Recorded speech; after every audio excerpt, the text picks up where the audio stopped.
चला जाता है, और जब नौकर काम शाम करके घर का वो अपने घर चला जाता है, मालिक घर आ जाता है। एक दिन मालिक और नौकर का आमना सामना हो जाता है। नौकर घर में उसके शायद कमरों के अंदर होगा, उसकी खास जो चीजें थी उसकी सफाई सुथराई कर रहा होगा। वो फौरन से ऊपर मालिक आ जाता है, कहता है हेलो मिस्टर, कौन हो तुम? कहता है हेलो, आप कौन है? आप क्या कर रहे हैं? कहता है मैं इस घर का मालिक। कहता है मैं तो आपको नहीं जानता कि आप मालिक हैं कि नहीं। हमारा अगर हमारा खुदा के साथ राबता है, हम खुदा के साथ जुड़े रहते हैं, तो खुदा भी हमारी पहचान रखता है। आमीन। अगर हम उसके चुनीदा हैं, हम उसके गवाह हैं, गवाही देते हैं, गवाह है, रोज राबता है, रोज अट्रैक्शन है। जरा बच्चा, अब मुझे कहना पड़ेगा, अगर आप बच्चे के सामने आते हैं और बच्चे को आप उठाते कभी कभी है, वो बच्चा आपके साथ बहुत कम अटैच होगा। अगर आप उसके साथ अट्रैक्शन में हैं, आपका ताल्लुक है उसके साथ, बाय फेस आपको वो जानता है, तो आपके पास आएगा, हंसी खुशी आएगा, आपसे बातें करेगा या आपके साथ खेलेगा। खुदा का ताल्लुक हमारे साथ किस तरह का है, हम खुदा के ताल्लुक में किस तरह से हैं? अगर हम खुदा के साथ कुल्ली तौर पर पवित्र है, तो फिर खुदा हमारी सुनता है। आमीन। खुदा फिर हमारी सुनता है। तो जे खुदा को ये भी पता है कि ये सिर्फ सुना नहीं आया, तो सुनते हैं सारे ने निकलना, तो बस फिर तू कौन तो मैं कौन, खुदा का भी नहीं पता, तो उन्होंने अपने आप का भी नहीं पता, फिर कुछ भी नहीं है। क्या हमने पढ़ा है? 21वीं आयत, कोई पढ़ दो जल्दी से। उसी में हर एक इबारत मिल मिलाकर खुदा में एक पाक मकदस बनता जाता है। उसी में हर एक इमारत मिलकर खुदावंद में एक पाक मकदस बनता जाता है। किस तरह से मकदस बनता है? देखा, बुलाए हुए तो बहुत हैं, बुलाए हुए तो बहुत हैं, मगर बरगज़ीदा थोड़े हैं, चुनीदा बहुत है। यीशु मसीह ने 70 चुने, 70 चुने, कितने नजर आए? 12, 12 तो बाद 11, फिर 11 तो बाद 12। अगर आप निकल जाते हैं, आप डिलीट हो जाते हैं, तो दोबारा जगह बनानी बड़ा मुश्किल काम है। यह हकीकत है। दुनिया के अंदर, अगर दुनिया के नक्शे के अंदर आप तारीखदान है, आप हिस्ट्री से वाकिफ है, तो आपको पता होगा कि दुनिया के नक्शे से इस्राइल मुल्क जो है वो खत्म हो चुका था। दुनिया के नक्शे में से मुल्क इस्राइल खत्म हो चुका था, दुनिया के नक्शे में से निकल गया था। लेकिन दोबारा अगर नक्शे के अंदर इस्राइल आया है, तो इसके पीछे बहुत बड़ी तारीख है। कोई आम सी बात नहीं है कि ऐसे जंप करके उसने नया मुल्क बना के इस्राइल वही नाम दोबारा रख लिया था। दोबारा नाम भी मुल्क नहीं रख सकते थे, ये कानून था उस वक्त भी। लेकिन इस्राइल ने दोबारा से इस्राइल भी नाम रख के दोबारा दुनिया के वजूद के अंदर जगह बनाई। उसके पीछे बहुत बड़ा जोर है, बहुत पावर है। आप अगर खुदा से दूर है, अगर आप अपनी गुलाह से, आप अपने चुनीदापन से, आप कलीसिया होने से अगर पीछे हट गए हैं, तो आपको खुदा के साथ अपने ताल्लुक को फिर से बहाल करने की और जोड़ लेने की जरूरत है। उसी में हर एक इबारत मिलकर खुदावंद में मिल मिलाकर खुदावंद में एक पाक मकदस बनता जाता है। बाईस की एक घोर तलब है, सुनिएगा, और तुम भी उसमें बाहम तामीर किए हो। तुम भी, पौलुस कह रहे हैं की कलीसिया को खत लिखते हुए कि तुम भी उसमें बाहम तामीर होते चले जाते हो। बाहम तामीर, यानी आप दिन ब दिन आप अगर एक जगह पर रखे गए हैं तो आप यकीन जाने कि कभी हो सकता है कि वो वक्त आए कि आपके ऊपर ही एक डायमंड का कोई बड़ा सा फ्रेम लगा दिया जाए। आपकी जगह कहां रखी है आपको नहीं पता, आपको नहीं पता, लेकिन मालिक ने चूज मुझे ये बताइए, ये पूरा घर है, फर्स्ट ये पूरा घर है, यहाँ पर एक एक ईंट जब लगाई जा रही थी, ईंट लगने वाली ईंट बिल्कुल भी नहीं पता। क्या यहाँ पर जितनी ईंटें उस तरफ लगी है, क्या उनको पता था कि वहां पे बड़ा अच्छा फ्रेम लगेगा और गोल्डन कलर का उसके बीच में एक और अच्छा खूबसूरत सा वहां पे।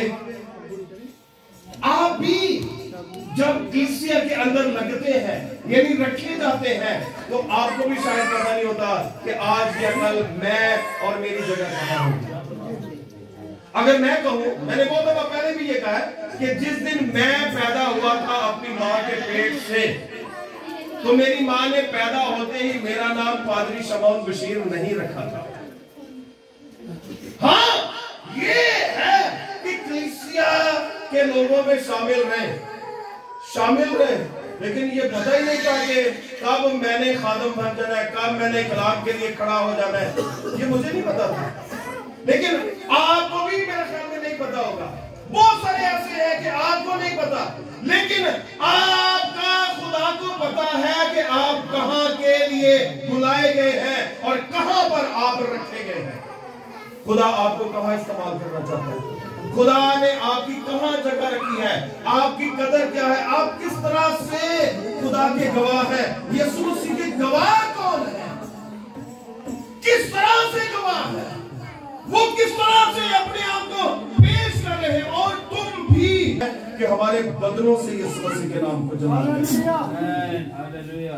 फिर हम चलती फिरती लाशें, चलती फिरती कब्रें नहीं, हम सफेदी फिरी हुई कब्रें नजर नहीं आते। हम सिर्फ और सिर्फ दुनियादारी के लिए चमकते धमकते नजर नहीं आते, बल्कि हम खुदा के मस्कन होकर, बुलाए हुए होकर नजर आते हैं और हमारे बदनों से फिर यीशु मसीह के नाम को जलाल मिलता है। आमीन। जरा 8वीं आयत को पढ़ देंगे दूसरे बार में। क्योंकि तुमको ईमान के वसीला से फजल ही से निजात मिली है। क्योंकि तुमको ईमान के वसीला से फजल ही से निजात मिली है। ईमान के वसीला से। अब ईमान क्या है? अनदेखी चीजों का ईमान, अनदेखी चीजों का सबूत है। मैं आपके ईमान से शायद वाकिफ नहीं हूं, खुदा है कि आप किस तरह से खुदा में मजबूत हैं, आपका ईमान खुदा के साथ किस तरह से मजबूत है। यीशु मसीह ने कहा, जा तेरे ईमान ने तुझे अच्छा किया। हो सकता है कि खादम को छोटा सा, आप शायद आपकी नजर में या मेरी नजर में या हम सब की नजर में शायद वो छोटा सा खादम हो, डीकन हो, लेकिन ईमान के साथ डीकन खादम का दुआ कर रहा है, लेकिन अगले का जो दुआ करवा रहा है उसका ईमान हो सकता है कि डीकन से भी ज्यादा हो। आमीन। उसका ईमान हो सकता है कि दुआ करने वाले से भी ज्यादा हो। वो अपने ईमान के साथ अपने शाफी यीशु मसीह से उसने मौजा ले लिया। आप किस तरह से ईमान के वसीले से फजल ही से निजात पा चुके हैं, और ये तुम्हारी तरफ से नहीं, खुदा की बख्शिश है। ये खुदा की बख्शिश है। हम अगर कहें कि हम अपनी ताकत के साथ आज ईमानदार है, तो हम अपनी ताकत के साथ ईमानदार है नहीं है। ये खुदा का हम पर फजल है, ये खुदा की बख्शिश है जो बयान से बाहर है। फिर हमें चाहिए हर एक बात में शुक्रगुजारी करना कि नहीं चाहिए? ईमानदार के लिए ये है कि वो हर बात में खुदावंद की शुक्रगुजारी ही करता है। हालेलुया। हर एक बात में खुदावंद की शुक्रगुजारी करता रहे। और लिखा है, और ना अमाल के सबब से है ताकि कोई, अमाल के सबब से भी नहीं है कि कोई बेजा फखर भी ना करे, क्योंकि हमको हम उसकी कारागरी है और मसीह यीशु में उन नेक अमाल के वसीला मखलूक हुए जिनको खुदा ने पहले से हमारे करने के लिए तैयार किया है। हालेलुया। आप सबको पता होगा यकीनन खुदा के अजीम खादम पास्टर अनवर फजल साहब, उनके छोटे भाई पास्टर मुनव्वर फजल साहब खुदावन में सो गए हैं। और जब मैं कल सुबह मैं पास्टर साहब से मेरी बात हो रही थी, अनवर फजल साहब से, तो मैं उनके साथ जब बात कर रहा था तो मुझे कहते हैं कि शमौन वो हमें ये नहीं समझ आ रही, हम भाई होते हुए तो इस वक्त बड़े दुख के लम्हात में हैं, लेकिन बताना ये चाहता हूं कि वो प्रस्तिश करते करते ही खुदावंद में सो गए। आमीन, हालेलुया। और रात जब वो ऑनलाइन थे अमेरिका से, तो तब उन्होंने पूरी डिटेल के साथ बताया कि वो वर्शिप कर रहे थे, उससे पहले उठे हैं, नाश्ता किया बच्चों के साथ, बच्चों को स्कूल छोड़ के आए हैं, वापस आए हैं और बैठे बैठे वो दुआ कर रहे थे और बैठे बैठे प्रस्तिश कर रहे थे, और प्रस्तिश करते करते ही वो खुदावंद के पास चले गए। अब मुझे ये बताएं कि गवाह का काम आगे जाके किया है। गवाह का काम यीशु के पास उसकी हजूरी में जाकर किया है। कोई बता सकता है क्या काम है? गवाह यीशु के हजूर में जाकर क्या करेगा? हम्द करेगा। हालेलुया। गवाह हम्द करेगा।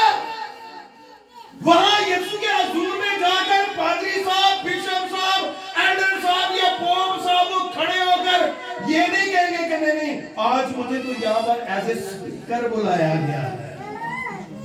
वहां पर ये नहीं कहा जाएगा कि नो आज तो मैं यहां पर चीफ गेस्ट हूं, आज मैं यहाँ पर चीफ गेस्ट हूँ, आज मैंने यहाँ पर अनुदान का ऐलान करना है, आज मैंने यहाँ पर एक चर्च बिल्डिंग का ऐलान करना है, आज मैंने यहाँ पर मोजज़ात यीशु के नाम से दिखाने हैं। क्योंकि आज मैं सारे कहूंगा कि आओ भाई आसमान से भी सारे अगे आओ, जाड़े सिरा दे मैं हाथ रखा तो तुसी ठीक हो जाओगे। खादम उठे जाके काम करेंगे, ऐ काम होएगा, वर्शिप होगी। आमीन आमीन। वर्शिप होगी, वहां पर कोई और काम। अरे कलाम तो खुद सामने होगा। हालेलुया। कलाम कौन है? यीशु मसीह। जोरदार तालियां बजाइए। हालेलुया। काटने का आगे यीशु ने जोर से तालियां बजाइए। Hallelujah hallelujah hallelujah. ये सच्चाई है। खादम भी वहां पर होंगे, एल्डर भी वहां पर होंगे, मुबशर भी, बेटियां बेटे, क्रिश्चियन के लोग, ईमानदारों की वो जमायत होगी। वहां पर ये नहीं कहा जाएगा कि आज के चीफ गेस्ट जो है, आज के जो मैसेजर है, आज के जो पैगंबर है वो पादरी शमौन बशीर है, या आज बीमारों के लिए दुआ पादरी रोबन नसीर करेंगे, हम उनको बुलाते हैं। जोरदार तालियों में ऐसा कुछ नहीं होगा।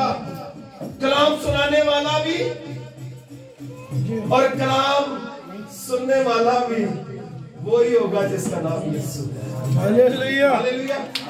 यीशु की कलाम सुनाना है। कोई है यीशु मसीह साडे कलाम में? अरे वो तो आज खुद मुजस्सम कलाम है। हालेलुया। हम तो उसके मुंह की बातें बयान कर रहे हैं।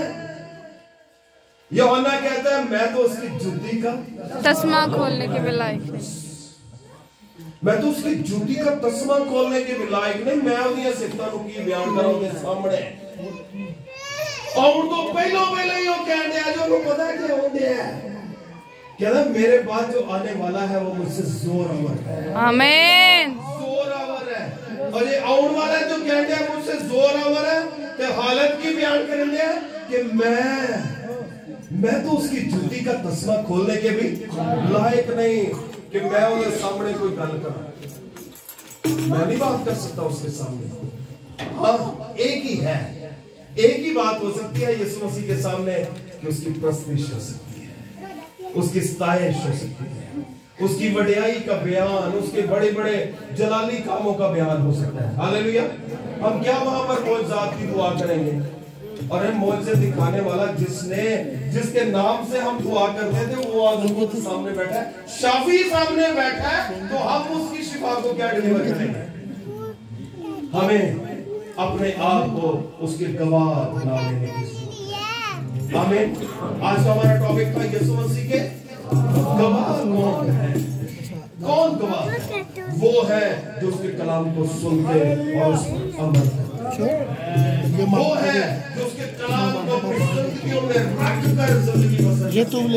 वो नहीं है जो एक कान से सुनते हैं और दूसरे से निकाल देते हैं। वो नहीं है जो दुनियादारी की मुफ्त खालियों के अंदर जिंदगी बसर कर रहे हैं। वो नहीं है जो हर वक्त ही अबलीस के साथ खड़े होकर और ईमानदारों का सत्यानाश करने के लिए खड़े हैं। ऐसा नहीं है। शायद आपके बेटे, शायद आपकी बेटियां, शायद आपके हस्बैंड, शायद आपकी बीवियां, शायद आपके माँ बाप वो खुदा से दूर है। मुझे नहीं पता, खुदा को पता है, खुदा जानता है। अगर कोई है ऐसा तो आप उसके लिए दुआ कर सकते हैं। अगर कोई है ऐसा कि वो गवाह नहीं है, वो गवाही के लिए अजय चुनिया नहीं गया, आए हम आज उसके लिए दुआ करें। आमीन। की दुआ के असर से बहुत कुछ हो सकता है। Hallelujah, hallelujah. आप गवाह हैं, आए खड़े हो जाए। आप गवाह हैं, आए यीशु के लिए अपने कुर्सियों पर खड़े हो जाए और हम सब कुछ लम्हा करेंगे दुआ करना। Hallelujah, hallelujah. दुआ खड़े हो जाए, खड़े हो।